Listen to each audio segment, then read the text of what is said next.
Maniwala ka sa sarili mo. Kahit walang sumusuporta, kahit walang pumapansin. Kasi kung hindi ikaw ang unang maniniwala, sino? Huwag kang matakot mabigo. Lahat ng matagumpay dumaan sa pagkatalo, pero hindi sila sumuko. Dahil sa bawat bagsak may aral. At sa bawat aral may lakas. Mangarap ka ng malaki. Walang bayad ang pangarap, pero may halaga ang sipag. Kung kaya ng iba, kaya mo rin. Basta huwag lang puro pangarap. Gisingin mo ng gawa. Magtrabaho ka ng tahimik. Hindi kailangang i-post lahat.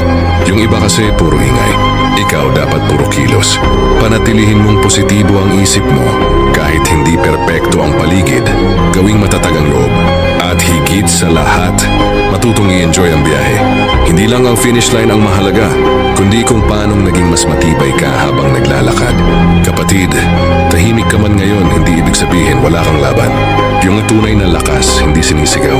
Ginagawa.